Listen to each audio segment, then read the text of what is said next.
Qui ne connaît pas la célèbre pièce de théâtre de Jules Romain de l'Académie française, le fameux Knock, qui a été interprété entre autres par le non moins fameux Louis Jouvet qui joue le rôle du docteur Knock. Alors, rapidement, l'histoire est la suivante. C'est un petit village, un médecin qui s'appelle le docteur Parpalais, qui fait pas son travail, personne ne veut se soigner, gagne pas de sous, petit cabinet médical sans envergure. Et puis son épouse, qui elle voudrait bien avoir les honneurs de la ville, finit par décider son mari à vendre son cabinet. On trouvera bien un pigeon et puis on ira à la ville et là, on aura beaucoup de malades, donc beaucoup de sous, donc beaucoup de bijoux, etc., etc.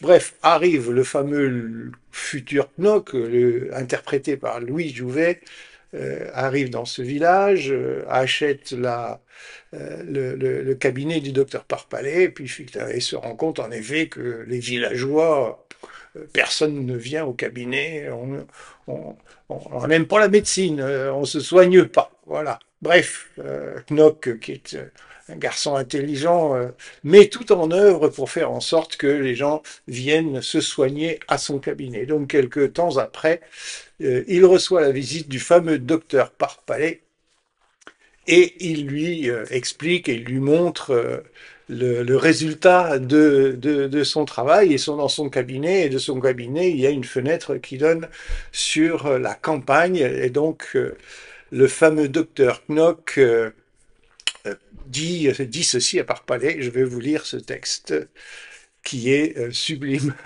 très drôle. Regardez un peu, docteur Parpalais. Vous connaissez la vue que l'on a de cette fenêtre. Entre deux parties de billard, jadis, vous n'avez pu manquer d'y prendre garde. Tout là-bas, le mont Aligre marque les bornes du canton. Les villages de Mescla et de Trébune, ici, s'aperçoivent à gauche. Et si, de ce côté, les maisons de Saint-Maurice ne faisaient pas une espèce de renflement, c'est tout le hameau de la vallée que nous aurions en enfilade. Mais vous n'avez dû saisir là que ces beautés naturelles dont vous êtes friand. C'est un paysage rude, à peine humain que vous contempliez. Aujourd'hui, je vous le donne tout imprégné de médecine, animé et parcouru par le feu souterrain de notre art. La première fois que je me suis planté ici au lendemain de mon arrivée, je n'étais pas trop fier. Je sentais que ma présence ne pesait pas lourd.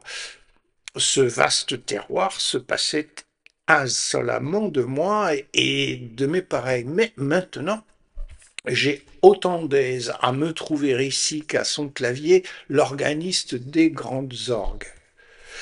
Dans 250 de ces maisons, il s'en faut que nous les voyons toutes à cause de l'éloignement des feuillages, il y a 250 chambres où quelqu'un confesse la médecine, 250 lits où un corps étendu témoigne que la vie a un sens et, grâce à moi, un sens médical.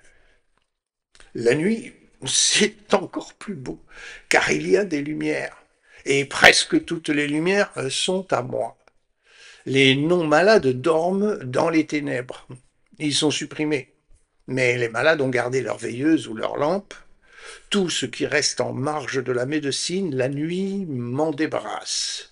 M'en dérobe l'agacement et le défi.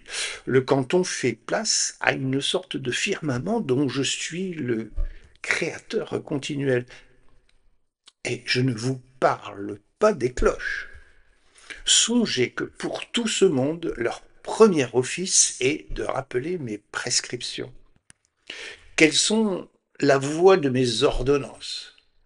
Songez que dans quelques instants, il va sonner 10 heures, que pour tous ces malades, 10 heures, c'est la deuxième prise de température rectale et que dans quelques instants, 250 thermomètres vont pénétrer à la fois